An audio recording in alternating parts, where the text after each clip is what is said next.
शुभ सकाळ, जय श्री कृष्ण. चला तर मग आज आपण चाललोय मुंबईमध्ये ओपन झालेल्या द्वारकाधीश मंदिरात.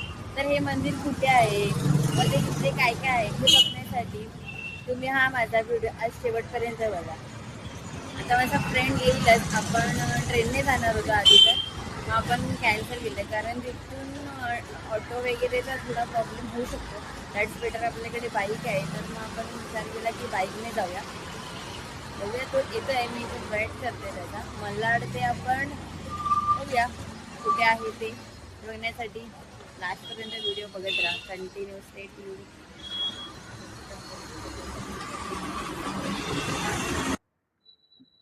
आता आपण मल्हार हायवेवरून निघालाय. ह्याला मी 8:30 वाजता निघायला सांगितलं होतं, पण ऍज युजल ह्यांनी परत आज लेट केले. तर काय रिझन दिले आज की अरे नोटिफिकेशनच नाही आलं मॅसेज तुझा की निघायचंय. काय बोलायचं आता माणसांना,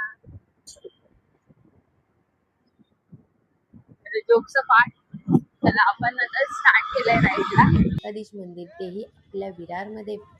चला तर मग तुम्हाला आवडेल ना द्वारकाधीश मंदिर कसे आहे हे पाहायला. सर्वात आधी आतमध्ये आल्यावरती आपल्याला ते खूप भली मोठी अशी पार्किंग दिसते. इथे तुम्ही 4 व्हीलर 2 व्हीलर पासून येऊ शकते. गाड्या पार्क केलेल्या आहेत. आजूबाजूचा जो व्ह्यू बघा, खूप सुंदर असा व्ह्यू आहे. सगळीकडे असं डोंगर आहे.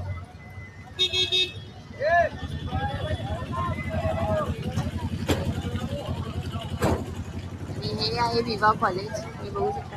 बरोबर इथून सरळ आपल्याला चालत जायचं आहे. तुम्ही बघू शकता जे आपल्याला द्वारकाधीश मंदिर, तुम्ही बघू शकता किती लाईन आहे. मंदिर तिथे आहे आणि आपल्याला एवढी लाईन आहे. आपण इथे नंबर आहे आपला, आपल्याला एवढ्या लांब जायचं आहे. बघू शकतो आजूबाजूला इथे जसं कार्पेट घातलेलं आहे, त्यामुळे फील नाही होत आहे दगड. इथे बसायसाठी व्यवस्था केलेली आहे.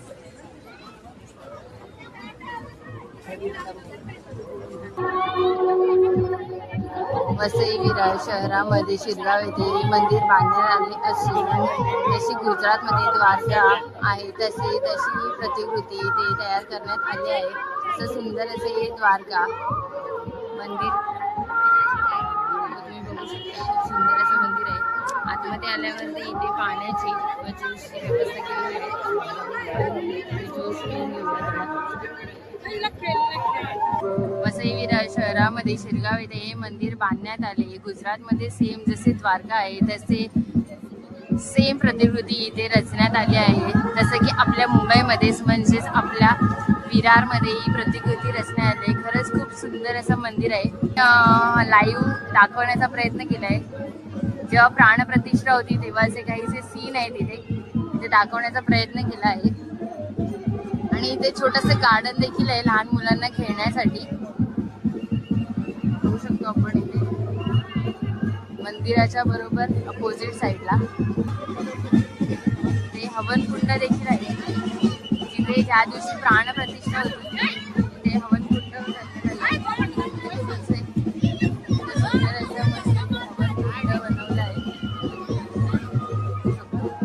आणि जवळ आल्यावरती तर अजूनच खूप छान वाटतंय मंदिर बघायला. आणि आता आज तर इथे महाप्रसाद आहे, त्यामुळे खूपच गर्दी आहे. बघा मंदिर खूप छान दिसत आहे.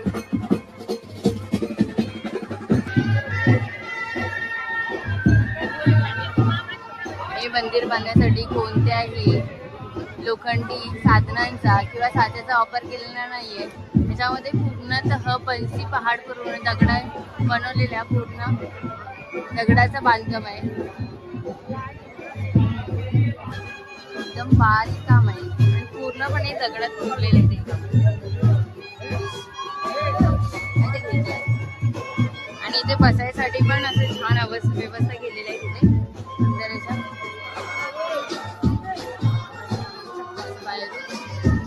फुलांनी सजवलेलं दिसतंय. आणि हा तो समोर जो दिसतोय मंदिराचा बरोबर समोर गरुड स्तंभ उभारण्यात आलेला आहे.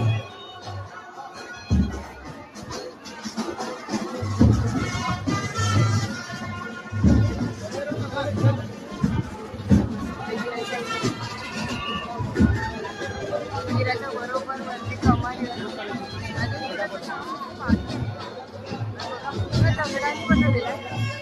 डेकोरेशन आतमध्ये नक्षी आहे छान प्रकारे असं दाखवण्याचा प्रयत्न केला. कोरीव काम तर खरंच खूप छान केली आहे.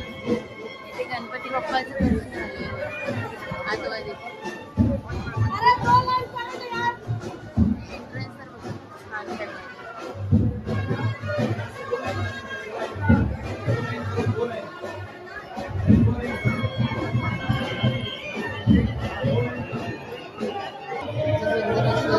सिंहासनावर आराजमान कृष्णनगरी दगडापासून बनवलेली श्रीकृष्णाची सुंदर अशी मूर्ती आहे.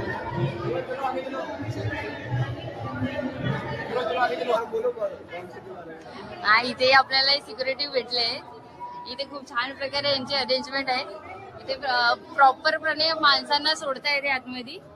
म्हणजे कोणाला धक्काबुक्की असं नाही केलं या लोकांनी. खूप छान प्रकारे अरेंजमेंट केलेली आहे.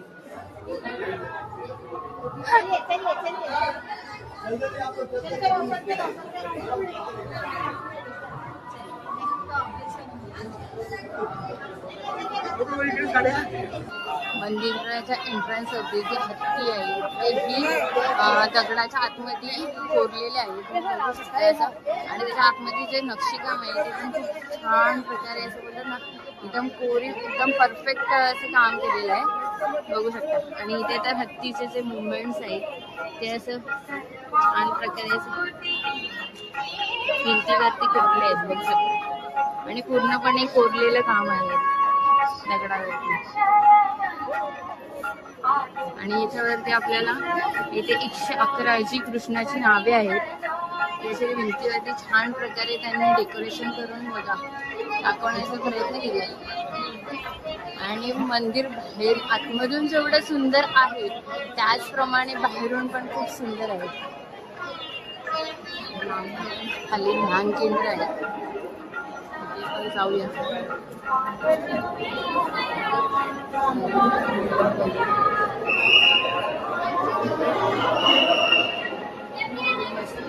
ध्यान कक्ष आहे इथे.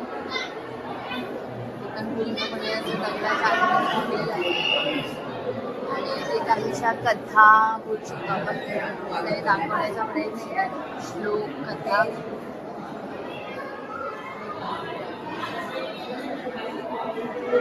छान असं हे ध्यान केंद्र बनवलेलं आहे. आणि प्रत्येक दगडावरचे जे कोरीवकाम आहे ते पूर्णपणे कोरलेलं आहे.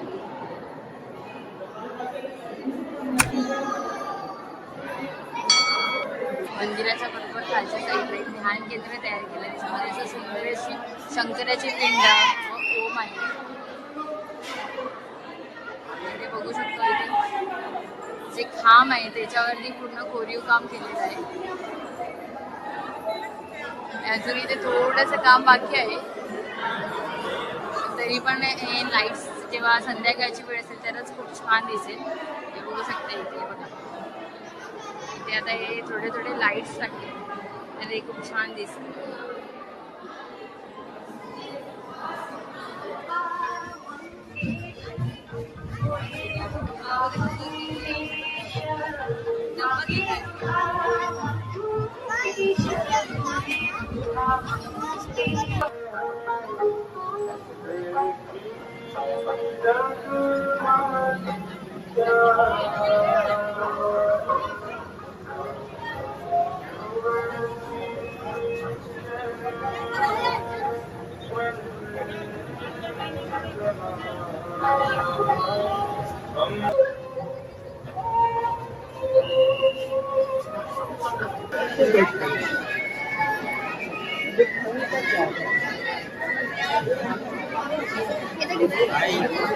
मंदिराच्या बरोबर मागच्या बाजूला गोवर्धन पर्वत छान प्रकारे असं दाखवण्याचा प्रयत्न केला आहे. बघू शकता असं दोन्ही साईडने असं मस्तपैकी पाणी येत आहे. आणि मधोमध असे आपले कृष्ण आणि वरती छोटंसं एक मंदिर आहे कृष्णाचं. आणि बाजूने बघा छोट्या छोट्या पाणी साचले.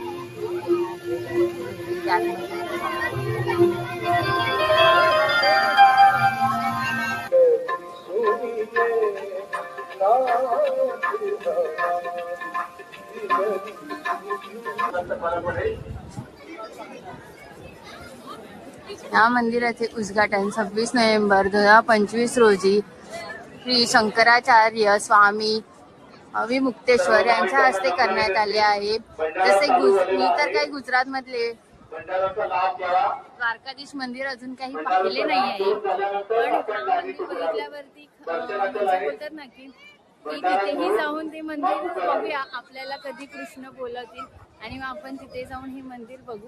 पण आता हे आपल्या मुंबईमध्ये म्हणजेच विरारमध्ये ओपन झाले आहे, तर तुम्ही इथे नक्की या.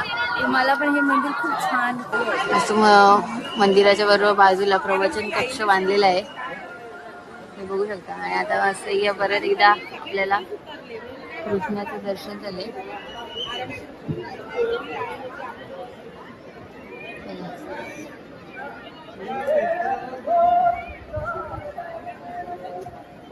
अजून थोड्या दिवसामध्ये इथे काहीतरी वेगवेगळे बदल होऊ शकतात. आता तर हे नवीन आहे, ते प्रसाद खाण्यासाठी तिथे प्रसाद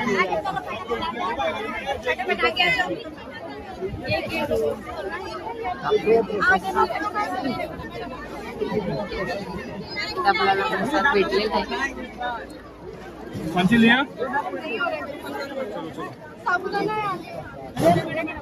आपल्याला प्रसाद भेटलाय. आपण प्रसाद घेऊन आधी तर बाहेर जाऊया. मोलने तर अटक दिलेला सगळा प्रसाद इथेच तोंडात टाकला. गर्दी आली तर आपण बाहेर जाऊया.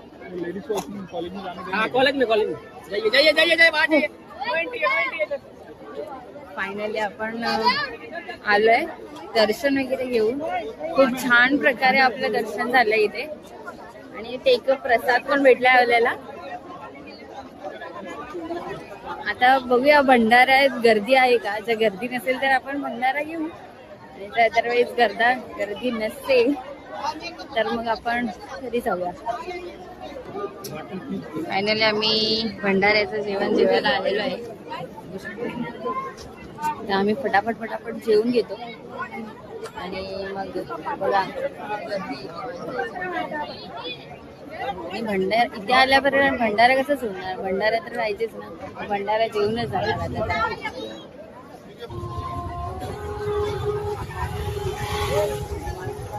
आपलं आता जेवण वगैरे करून झालंय मस्तपैकी, आणि जेवण तर खरंच खूप छान होतं. आणि आज आपण भंडारा आहे त्याच्यामुळे तर तो मिसच नाही केला. म्हटलं बघूया घेऊया. गर्दी नव्हती एवढी त्याच्यामुळे केलाय मस्तपैकी, आणि दर्शन पण एकदम मस्तपैकी झालंय. जर जे गुजरातच्या द्वारकाला गेले नसतील त्यांनी नक्की इथे या. मला तर कृष्णाने बोलवलं, तर जसं ओपन झालं तसं 4 दिवसात आपण आलोय. तुम्हाला पण जसं जसं कृष्ण बोलले तसं तुम्ही इथे दर्शनासाठी नक्की या. खरंच खूप छान मंदिर आहे, मला तर आवडलं. तर तुम्ही पण याल तर तुम्हाला पण हे मंदिर आवडेल. आणि जर तुम्हाला जर माझे व्हिडिओज आवडत असतील तर माझ्या चॅनलला जाऊन आधी सबस्क्राईब करा आणि लाईक शेअर करायला तर विसरू नका. थँक्यू.